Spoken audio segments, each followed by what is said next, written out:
Olá, tudo bem? O meu nome é Alisson Alves e a partir deste vídeo eu vou estar dando início a uma nova série aqui no canal, onde estarei trazendo a vida e a história dos santos padres da igreja, ou pais da igreja. Quem foram eles? Eles foram aqueles homens que, a partir do contato que os 12 apóstolos tiveram com Jesus, levaram o evangelho com autoridade e com conhecimento a todos os povos. Nesse primeiro vídeo eu vou estar falando sobre Santo Inácio de Antioquia. E sem mais demora, vamos começar.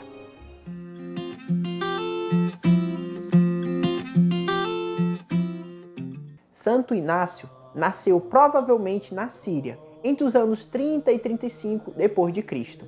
Ele se converteu já numa idade avançada. Via então de uma família pagã, tanto ele como seus pais. Ele vai se converter a partir da pregação de João, sim, aquele mesmo João que escreveu o Evangelho. E ao se converter, começa a seguir João e se torna seu discípulo. Ele chegou a conhecer São Pedro e São Paulo. Entre os anos 68 a 107, a data varia muito, Santo Inácio é colocado como bispo de Antioquia. Ele é o terceiro bispo de Antioquia, ou seja, ele é a terceira pessoa a se tornar responsável pela administração dos sacramentos como da vida daquela igreja.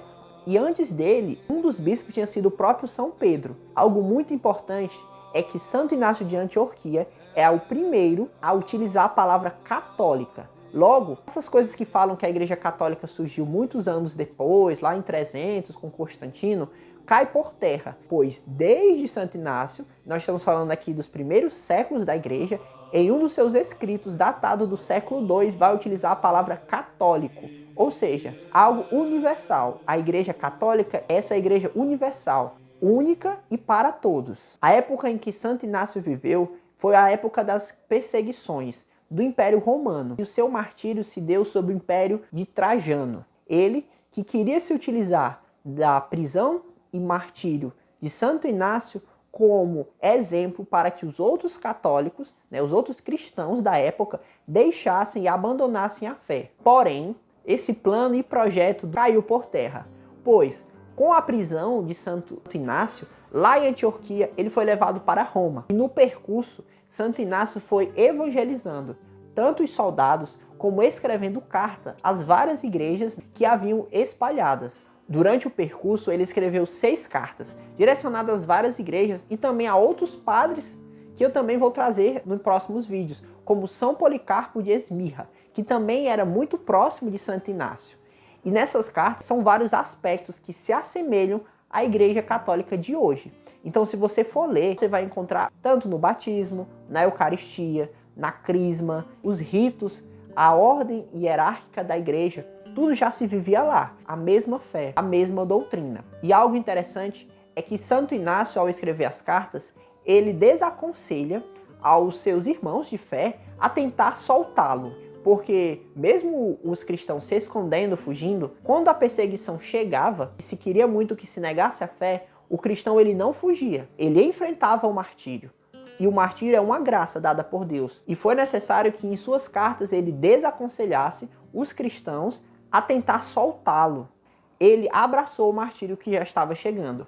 E ele vai dizer uma frase que ficou muito marcada, que ele vai dizer, diante de sua execução, que ele era trigo de Cristo, moído nos dentes das feras, em alusão à sua execução, pois já eram vários os cristãos que tinham sido mortos por várias formas, e uma delas era na boca dos leões, no Coliseu. Uma informação interessante é que diz a tradição, e a tradição aqui com T minúsculo, pois há uma diferença entre a grande tradição da Igreja Católica e a tradição com T minúsculo, que seria a tradição mais histórias contadas ao longo dos anos e que pode se acreditar ou não, que Santo Inácio de Antioquia era uma das crianças que lá em Mateus 18, Jesus vai pedir que se aproximem dele. Deixai vir a mim as pequeninos, as criancinhas. E então vai dizer a tradição que Santo Inácio era uma dessas crianças.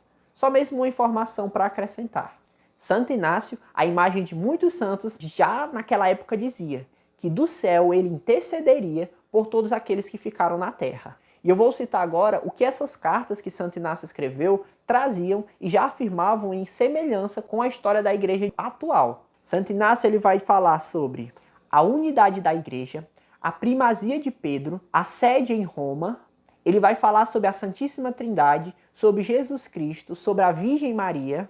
Ele vai falar sobre a Eucaristia e também sobre o domingo. Ou seja, todos esses tópicos que são tão vividos hoje pela nossa igreja já eram vividos há mais de 2000 anos atrás. E agora eu vou trazer algumas frases de Santo Inácio de Antioquia.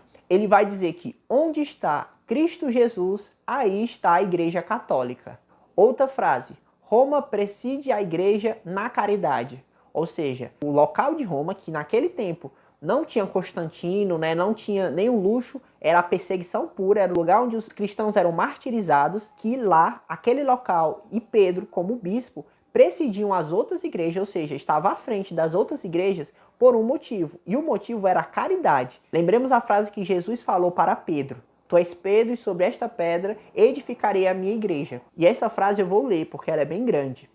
Permaneceu oculto aos príncipes deste mundo a virgindade de Maria e seu parto, bem como a morte do Senhor, mistérios de clamor realizados no silêncio de Deus. Essa frase foi retirada de uma das cartas e aqui ele vai trazer o aspecto da virgindade de Maria, como também o mistério que envolve o parto de Jesus. Durante o caminho, indo para Roma, ele foi torturado. A sua ida foi escoltada por 10 soldados, tudo isso para impedir que ele fugisse. Tamanho era a representação para a igreja de Santo Inácio de Antioquia. E ao chegar no Coliseu, seu corpo foi devorado por leões, fazendo assim com que aquela palavra que ele disse se tornasse uma verdade. Trigo de Cristo, moído no dente das feras. Santo Inácio de Antioquia foi um grande santo da nossa igreja, um homem muito virtuoso, que experimentou no corpo o martírio e não negou a fé. Que Santo Inácio de Antioquia nos auxilie a sempre viver uma fé autêntica e também a não fugir diante das perseguições, também nos ensine a ser verdadeiros católicos e principalmente a conhecer a nossa igreja. Santo Inácio de Antioquia, rogai por nós. Bem pessoal, esse foi o vídeo de hoje, então até a próxima. Não se esquece de se inscrever, de deixar o seu gostei e também comenta aqui embaixo se você quer conhecer alguma curiosidade, se você tem alguma dúvida sobre o que foi abordado no vídeo. E não se esquece de compartilhar com um amigo, com um familiar sobre a vida desse santo. Valeu, até a próxima!